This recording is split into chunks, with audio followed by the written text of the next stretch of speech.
Hello everyone, welcome back to our channel The 1989. ഇന്ന് നമ്മൾ ഉണ്ടാക്കാൻ പോകുന്നത് പൊരിച്ച പത്തിരിയാണ്. തട്ടുകടയിലൊക്കെ കിട്ടുന്ന അടിപൊളിയായ പൊരിച്ച പത്തിരി.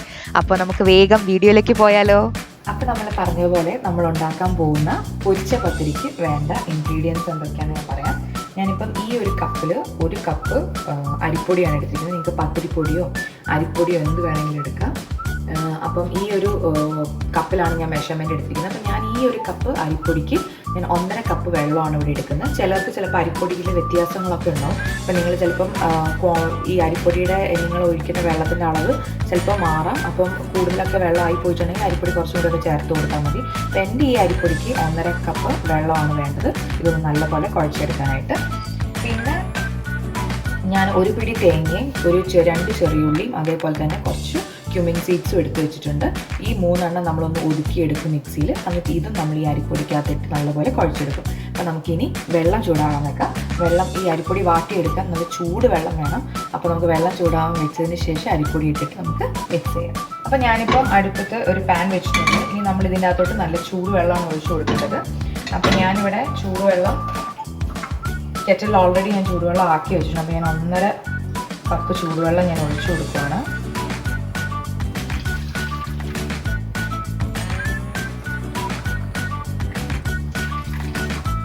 ഞാൻ 1.5 കപ്പ് ചൂടുവെള്ളം ഒഴിച്ചു കൊടുത്തു. ഇനി ഇതിലേക്ക് നമുക്ക് ആവശ്യത്തിനുള്ള ഉപ്പ് ചേർക്കാം.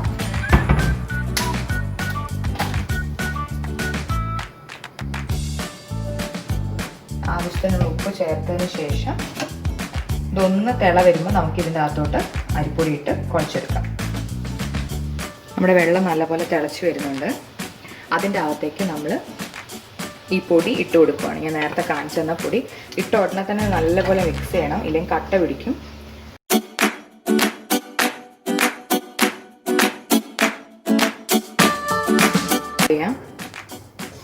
എന്നിട്ട് നമുക്ക് ഈ ഒരു പൊടി ഒരു 2-3 മിനിറ്റ് നമുക്കിത് അടച്ച് വെച്ച് കുറച്ചൊന്ന് സെറ്റ് ആവാനായിട്ട് വെക്കാം. അപ്പോൾ ഞാനിതൊരു ലിഡ് വെച്ച് അടയ്ക്കുവാണ്. അപ്പം ഇതിലുള്ള പൊടിയൊക്കെ ഞാൻ തട്ടി കൊടുക്കുവാണ്.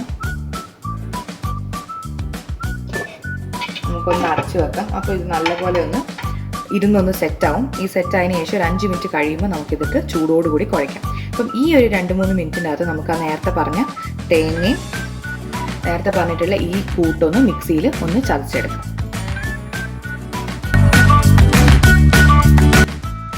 ഇനി നമ്മൾ കൗണ്ടർ ടോപ്പിലേക്ക് ഈ വാട്ടി വെച്ചിട്ടുള്ള അരിപ്പൊടി ഇട്ട് കൊടുക്കുവാണ്. നല്ലപോലെ നമ്മളിത് കുഴച്ചെടുക്കണം. അപ്പോൾ ചൂടോടുകൂടി തന്നെ കുഴയ്ക്കാനായിട്ട് ശ്രദ്ധിക്കണം നമ്മൾ. എന്നാലേ നമുക്ക് ആ സോഫ്റ്റ് ആയിട്ടുള്ള പത്തിരി കിട്ടുള്ളൂ. അപ്പോൾ അത് കൗണ്ടർ ടോപ്പിലേക്ക് ഞാൻ ഇട്ടിട്ടുണ്ട്. നല്ലപോലെ കുഴച്ചെടുക്കാം. അപ്പോൾ നമ്മൾ ഉള്ളം കൈ വെച്ച് വേണം നമ്മൾ കുഴച്ചെടുക്കാനായിട്ട്. അപ്പോൾ നമുക്ക് കടയിലൊക്കെ കിട്ടുന്ന പോലത്തെ പൊരിച്ച പത്തിരി ആയിട്ട് കിട്ടണമെങ്കിൽ നമ്മളൊരു ഇതിനൊപ്പം തന്നെ ഒരു ടീസ്പൂൺ അല്ലെങ്കിൽ ഒരു 1/2 ടീസ്പൂണോളം മൈദ നമ്മൾ ചേർത്ത് കൊടുക്കണം. അപ്പോൾ നല്ല ക്രിസ്പി ആയിട്ട് നമുക്ക് പൊരിച്ച പത്തിരി കിട്ടും. അപ്പോൾ ഞാനിവിടെ ഒരു ടീസ്പൂൺ ഒരു നുള്ള് മൈദപ്പൊടി ഇതിൻ്റെ കൂടെ ആഡ് ചെയ്ത് കൊടുക്കുന്നുണ്ട്. എന്നിട്ട് കൈ പൊള്ളാതിരിക്കാൻ വേണ്ടിയിട്ട് ഒന്നെങ്കിൽ കുറച്ച് തണുത്ത വെള്ളം ഞങ്ങൾക്കൊരു പാത്രത്തിലാക്കി വെക്കാം. എന്നിട്ട് കൈ ഇടയ്ക്ക് ഒന്ന് മുക്കിയിട്ട് വേണമെങ്കിൽ നമുക്കിത് നല്ലപോലെ കുഴച്ചെടുക്കാം. അപ്പോൾ ഞാനിവിടെ ഒരു പാത്രത്തിൽ കുറച്ച് വെള്ളം എടുത്തിട്ടുണ്ട്. അപ്പോൾ നല്ലപോലെ ഞാനിത് കുഴച്ചെടുക്കുകയാണ് ഞാൻ ചെയ്യുന്നത്. ഇതേപോലെ തന്നെ നിങ്ങൾക്കും നല്ലപോലെ തന്നെ ഇത് കുഴച്ചെടുക്കാം. അപ്പം ഉള്ളംകൈ വെച്ച് കുഴച്ചെടുക്കാനായിട്ട് ശ്രദ്ധിക്കുക. എന്നാലേ നമുക്ക് നല്ല സോഫ്റ്റ് ആയിട്ടുള്ള പത്തിരി കിട്ടുള്ളൂ. ഇതിപ്പോൾ ഞാൻ നല്ലപോലെ കുഴച്ചെടുത്തിട്ടുണ്ട്. ഇനി നമ്മൾ ഇതിൽ ആഡ് ചെയ്യേണ്ട ഒരു സ്പെഷ്യൽ ആയിട്ടുള്ള ഒരു സംഭവം എന്ന് പറയുന്നത്, ഒന്നെങ്കിൽ നമ്മുടെ കയ്യിൽ ബട്ടർ ഉണ്ടെങ്കിൽ ബട്ടർ ആഡ് ചെയ്ത് കൊടുക്കാം, ഇല്ലെങ്കിൽ നല്ല നെയ്യ് ഉണ്ടെങ്കിൽ നെയ്യ് ആഡ് ചെയ്ത് കൊടുക്കാം. അപ്പോൾ ഞാനിവിടെ ഒരു 1/2 ടീസ്പൂൺ നെയ്യാണ് ആഡ് ചെയ്ത് കൊടുക്കുന്നത്. നല്ലൊരു സ്മെല്ല് നമുക്ക് കിട്ടും. ഇനി ഈ നെയ്യ് ഇട്ടിട്ട് നമ്മൾ നല്ലപോലെ ഒന്ന് മിക്സ് ചെയ്തെടുക്കണം. മിക്സ് ചെയ്തെടുത്തതിന് ശേഷം വേണം ഇനി ബാക്കിയുള്ള കാര്യങ്ങൾ നമ്മൾ ആഡ് ചെയ്ത് കൊടുക്കാനായിട്ട്. അപ്പം ഞാനിവിടെ നല്ലപോലെ ഇതൊന്ന് മിക്സ് ചെയ്യാൻ പോവാണ്. ഇപ്പം ഞാൻ നെയ്യിട്ട് നല്ലപോലെ മിക്സ് ചെയ്തിട്ടുണ്ട്. ഇനി നമ്മൾ എന്താ ചെയ്യേണ്ടതെന്ന് വെച്ച് കഴിഞ്ഞാൽ നമ്മൾ ഇതിൻ്റെ അകത്തോട്ട് നമ്മൾ ഒതുക്കി വെച്ചിട്ടുള്ള ആ തേങ്ങയുടെ മിക്സില്ലേ, ആ തേങ്ങയും ജീരകവും ചെറിയുള്ളിയൊക്കെ ഇട്ടിട്ടുള്ള ആ മിക്സ് നമ്മളിതിൻ്റെ അകത്തോട്ട് ആഡ് ചെയ്ത് കൊടുക്കാൻ പോവാണ്. നമ്മളിത് നല്ലപോലെ ഇതിൻ്റെ അകത്തോട്ട് ഫുള്ളായിട്ട് നമുക്ക് ഇടാം. എന്നിട്ട് നല്ലപോലെ കൈവച്ച് വീണ്ടും നമ്മൾ നെയ്യിട്ട് കുഴച്ചതുപോലെ തന്നെ നമ്മൾ വീണ്ടും നല്ലപോലെ കുഴച്ചെടുക്കണം. കുഴച്ചെടുത്തതിന് ശേഷം പിന്നെ നമ്മൾ ചെയ്യേണ്ടത് കുറച്ച് കരിഞ്ജീരകമാണ് നമ്മൾ ഇതിൻ്റെ അകത്തോട്ട് ആഡ് ചെയ്ത് കൊടുക്കുക. അപ്പം ഞാനിപ്പം തേങ്ങ ഇട്ടിട്ട് നല്ലപോലെ ഒന്നുകൂടി മിക്സ് ചെയ്യാൻ പോവാണ്. ഇനി നമ്മൾ കൗണ്ടർ ടോപ്പ് നല്ലപോലെ ഞാനിത് വൃത്തിയാക്കി എടുത്തിട്ടുണ്ട്. കാരണം നമ്മൾ അവിടെ ഇട്ടല്ലേ കുഴച്ചത്. അപ്പം ഇനി നമ്മൾ പരത്തുമ്പോൾ ഒട്ടിപ്പിടിക്കാനൊന്നും പാടില്ല. അപ്പോൾ നല്ലതുപോലെ നീറ്റാക്കി എടുക്കാം. എന്നിട്ട് അതിന് ശേഷം നമ്മൾ ആ കുഴച്ച് വെച്ചിരിക്കുന്ന മാവ് എടുത്തിട്ട് നമുക്ക് പരത്തതിന് മുമ്പായിട്ട് കുറച്ച് എണ്ണയോ ഇല്ലെങ്കിൽ മൈദപ്പൊടിയോ തൂവി കൊടുക്കുകയാണെങ്കിൽ തീരെ ഒട്ടിപ്പിടിക്കാതെ കിട്ടും. അല്ലെങ്കിൽ നിങ്ങൾക്ക് ഡയറക്റ്റായിട്ട് വേണമെങ്കിൽ പരത്താവുന്നതാണ്. ഇപ്പോൾ എൻ്റെ മാവ് കണ്ടില്ല, നല്ല സോഫ്റ്റ് ആയിട്ടാണ് മാവ് കിട്ടിയിരിക്കുന്നത്. അപ്പോൾ ഞാനത് കൗണ്ടർ ടോപ്പിലേക്ക് ഇട്ടിട്ട് ഇപ്പോൾ ചപ്പാത്തി കോല് വെച്ചിട്ട് നമ്മൾ സാധാരണ പരത്തുന്നത് പോലെ ഞാൻ നല്ലപോലെ പരത്തിയെടുക്കുകയാണ് ചെയ്യുന്നത്. ചില ആൾക്കാരൊക്കെ ഇത് ഉരുട്ടി കയ്യിൽ ചെറിയ ചെറിയ ബോൾസ് ആക്കി എടുത്ത് കൈകൊണ്ട് ഷേപ്പ് ചെയ്യാറുണ്ട്. അപ്പം ഞാൻ 2 രീതിയിൽ ഇത് കാണിക്കുന്നുണ്ട്. ഒന്ന് കട്ടർ വെച്ച് കട്ട് ചെയ്യുന്നതും കാണിക്കുന്നുണ്ട്. അതേപോലെ തന്നെ കയ്യിൽ വെച്ചിട്ട് കട്ടറൊന്നും ഇല്ലാത്തവർക്ക് കയ്യിൽ വെച്ചിട്ട് എങ്ങനെയാണിത് ബോൾ പോലെ ആക്കിയിട്ട് കൈകൊണ്ട് ഇത് ഷേപ്പ് ചെയ്യുന്നതെന്നുള്ളത് കാണിച്ചു തരാം. അപ്പം ഞാനിവിടെ നല്ലപോലെ ഇത് പരത്തിയെടുക്കുക. അപ്പം തിന്നായിട്ട് നിങ്ങൾ പരത്തിയെടുക്കരുത്. കാരണം തിന്നായിട്ട് പരത്തിയെടുത്ത് കഴിഞ്ഞാൽ ഭയങ്കര നേർമയായി പോകും നമ്മുടെ പത്തിരിയൊക്കെ. നമ്മൾ വാങ്ങുന്ന പത്തിരിക്കൊക്കെ കുറച്ച് കട്ടിയില്ലേ, അപ്പോൾ അത്രയും കട്ടി നമ്മൾ വീട്ടിലുണ്ടാക്കുമ്പോൾ നമ്മൾ ലോ ഫ്ലെയിമിലിട്ട് വേണം ഇത് ഫ്രൈ ചെയ്തെടുക്കുക, അല്ലെങ്കിൽ ഉള്ളു വേവില്ല. അപ്പോൾ ഞാനിപ്പോൾ മീഡിയം സൈസിലാണ് ഞാനിത് പരത്തിയെടുക്കുന്നത്. അപ്പോൾ ഞാനിത് അവിടെ പരത്തിയെടുത്തിട്ട് ഒരു കട്ടർ, ഞാനിപ്പോൾ ഒരു അടപ്പ് ഉപയോഗിച്ചിട്ടാണ് ഞാനിത് കട്ട് ചെയ്തെടുക്കുന്നത്. ഇപ്പോൾ ഇതാ ഈ അടപ്പാണ് ഞാൻ ഉപയോഗിച്ചിരിക്കുന്നത്. ഈ അടപ്പ് ഉപയോഗിച്ചിട്ട് ഞാനിത് കട്ട് ചെയ്തെടുക്കുക ചെയ്യുന്നത്. അപ്പോൾ ഞാനിത് നിങ്ങൾക്ക് വേണ്ടി കാണിച്ചു തരുന്നതാണ്. ഇനി നിങ്ങളുടെ കയ്യിൽ കട്ടർ ഉണ്ടെങ്കിൽ ആ കട്ടർ ഉപയോഗിച്ച് നിങ്ങൾക്ക് കട്ട് ചെയ്യാവുന്നതാണ് കേട്ടോ. അപ്പോൾ ഞാൻ ഇത് അടപ്പ് വെച്ചിട്ട് ഞാനൊരു 3 പത്തിരി ഈ അടപ്പ് ഉപയോഗിച്ചിട്ട് ഞാൻ എടുക്കുന്നുണ്ട്. ഞാനൊരു പ്ലേറ്റ് എടുത്തിട്ട് കുറച്ച് മൈദപ്പൊടി തൂവി കൊടുക്കുകയാണ്, അതുകൊണ്ട് ഒട്ടി പിടിക്കാതിരിക്കാൻ വേണ്ടിയിട്ട്. ഇല്ല എണ്ണ വേണമെങ്കിൽ തൂവി കൊടുക്കാം, കുഴപ്പമൊന്നുമില്ല. അതെടുത്തിട്ട് ഞാൻ ഈ കട്ട് ചെയ്ത് വെച്ചിരിക്കുന്ന ഈ 3 പത്തിരിയും ആ പ്ലേറ്റിലേക്ക് മാറ്റുവാണ്. ഇതാണ് നമ്മൾ കുഴച്ചെടുക്കാൻ വേണ്ടി ഉപയോഗിക്കുന്ന ഒരു മെത്തേഡ്. ഇനി രണ്ടാമത്തെ മെത്തേഡ് ഇതുപോലെ ചെറിയ ചെറിയ ബോൾസ് ആക്കിയിട്ട് നമ്മൾ ചപ്പാത്തിക്കൊക്കെ കുഴയ്ക്കുന്ന പോലെ ബോളാക്കി എടുക്കുക. അപ്പോൾ ഞാൻ കട്ടർ വെച്ചിട്ട് ഇപ്പോൾ എനിക്ക് 3 എണ്ണവും പിന്നെ ഒന്ന് ഞാനിപ്പോൾ ഓൾറെഡി കൈകൊണ്ട് ഷേപ്പ് ചെയ്തു. അപ്പോൾ ഞാനിപ്പോൾ നിങ്ങൾക്ക് വേണ്ടി ഒന്നുകൂടി കാണിച്ചു തരുവാണ്. ബോളാക്കി എടുത്തിട്ട് കൈയുടെ ഉള്ളം കൈ വെച്ചൊന്ന് പ്രസ് ചെയ്ത് കൊടുക്കുക. എന്നിട്ട് നമ്മൾ ആ സൈഡ് എഡ്ജസ് ഒക്കെ ഒന്ന് വിരൽ വെച്ചൊന്ന് ഷേപ്പ് ചെയ്ത് കൊടുത്താൽ മാത്രം മതി. അപ്പോൾ നമുക്ക് പെട്ടെന്ന് ഇത് പരത്തിയെടുക്കാൻ പറ്റും. ഇനി അഥവാ നിങ്ങളുടെ കയ്യിൽ ഒട്ടിപ്പിടിക്കുന്നുണ്ടെങ്കിൽ കുറച്ച് എണ്ണ കയ്യിലൊന്ന് തൂവി കൊടുത്തിട്ട് നിങ്ങളിത് പരത്തിയെടുത്താലും കുഴപ്പമൊന്നുമില്ല കേട്ടോ. അപ്പം മാക്സിമം ഒട്ടിപ്പിടിക്കാതെ കിട്ടുന്നതാണ് ആ മാവിൻ്റെ കറക്റ്റായിട്ടുള്ള കൺസിസ്റ്റൻസി എന്ന് പറയുന്നത്. അപ്പോൾ അത് മാത്രം ശ്രദ്ധിക്കുക. അപ്പം ഞാനിപ്പോൾ ഇത് നല്ലപോലെ പരത്തിയെടുത്തിട്ടുണ്ട്. ഇതുപോലെ ഞാൻ ബാക്കി എല്ലാം പരത്തിയെടുത്തിട്ട് ഇനി നമുക്കൊരു പാൻ അടുപ്പത്തേക്ക് വെക്കാം. എന്നിട്ട് ഇതെല്ലാം നല്ലപോലെ പൊരിച്ചെടുക്കാം. മുങ്ങിക്കിടക്കുന്ന അത്ര എണ്ണ വേണം.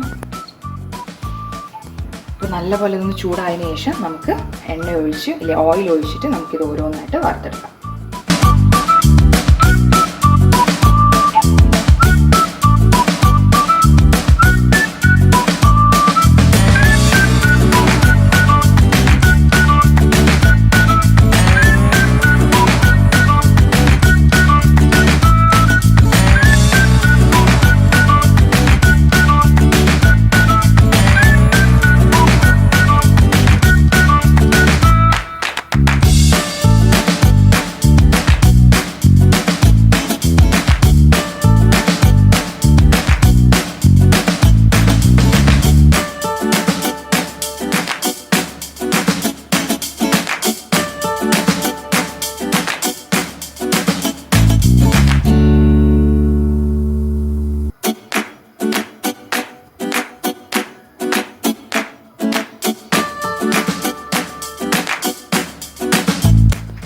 ഇപ്പോൾ എണ്ണ നല്ലപോലെ ചൂടായിട്ടുണ്ട്. ഞാൻ ഓരോന്നായിട്ട് ഇടാൻ പോവാണ്.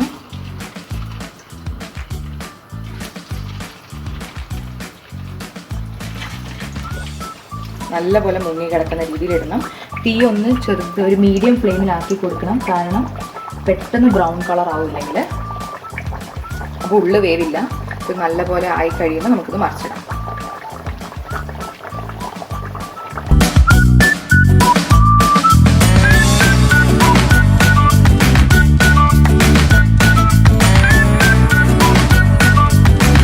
മാറി വരുന്നുണ്ട്. ഇതിൻ്റെ കളറൊക്കെ കണ്ട ചെറുതായിട്ട് മാറി വരുന്നുണ്ട്. അപ്പോൾ നമ്മൾ മറിച്ചും തിരിച്ചും ഇട്ട് കൊടുത്താൽ മതി. നല്ലൊരു ബ്രൗൺ കളറാകുമ്പോൾ അല്ലെങ്കിൽ ഗോൾഡൻ കളറാകുമ്പോൾ നമുക്കതങ്ങ് കോരിയെടുക്കാം. നമ്മുടെ പൊരിച്ച പത്തിരി നല്ല ഗോൾഡൻ കളറായി വരുന്നുണ്ട്. അപ്പോൾ നമുക്കിതിന് കോരിയെടുക്കാം. കണ്ടോ, ഈ ഒരു കളറാകുമ്പോൾ നമുക്കങ്ങ് കോരിയെടുക്കാം.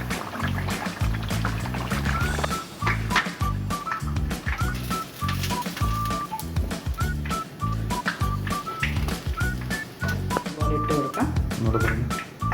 അടുത്ത ട്രിപ്പ് നമ്മൾ ഇതുപോലെ ഇട്ട് കൊടുക്കുകയാണ്.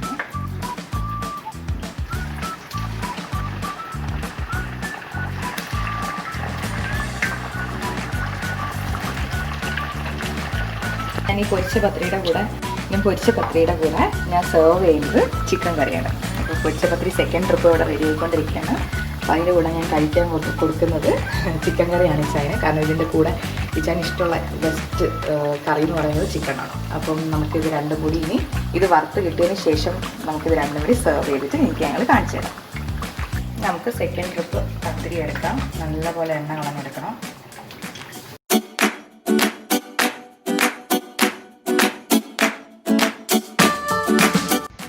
അപ്പോൾ നമ്മുടെ പൊരിച്ച പത്തിരി എല്ലാം ഇവിടെ റെഡി ആയിട്ടുണ്ട്. കണ്ടില്ലേ, നല്ല അടിപൊളിയായിട്ടുള്ള ഗോൾഡൻ കളറുള്ള നമ്മുടെ പൊരിച്ച പത്തിരി ഇവിടെ റെഡിയാണ്. അപ്പോൾ ഞാൻ പറഞ്ഞ പോലെ കട്ടി കൂട്ടിയും കട്ടി കുറച്ചുമൊക്കെ സൈസൊക്കെ നിങ്ങളുടെ ഇഷ്ടത്തിനനുസരിച്ച് നിങ്ങൾക്ക് ഫ്രൈ ചെയ്തെടുക്കാം. അപ്പോൾ ഞാൻ പ്ലേറ്റിലേക്ക് മാറ്റുകയാണ്. അതിൻ്റെ കൂടെ ഞാൻ പറഞ്ഞ പോലെ തന്നെ നല്ല അടിപൊളിയായിട്ടുള്ള ചിക്കൻ കറിയാണ് ഞാൻ സെർവ് ചെയ്യുന്നത്. അപ്പോൾ എല്ലാവർക്കും ഈ റെസിപ്പി ഇഷ്ടപ്പെട്ടു എന്ന് ഞാൻ വിശ്വസിക്കുന്നു. അപ്പം ഇതെല്ലാവരും ട്രൈ ചെയ്ത് നോക്കാൻ മറക്കരുത്. അതുപോലെ തന്നെ നിങ്ങളുടെ അഭിപ്രായങ്ങളും കമൻറ്റ് ബോക്സിൽ അറിയിക്കുക. അപ്പോൾ ഇനി അടിപൊളി ഡിഷായിട്ട് നമുക്ക് വീണ്ടും കാണാം. എല്ലാവരും ഞങ്ങളുടെ ചാനൽ ആദ്യമായിട്ട് കാണുന്നവരാണെങ്കിൽ സബ്സ്ക്രൈബ് ചെയ്യാൻ മറക്കരുത്. അതുപോലെ തന്നെ ലൈക്ക് ചെയ്യാനും ഷെയർ ചെയ്യാനും മറക്കരുതെന്ന് ഓർമ്മിപ്പിക്കുന്നു. അപ്പോൾ നമുക്ക് വീണ്ടും കാണാം ഒരു അടിപൊളി റെസിപ്പി ആയിട്ട്. Thank you.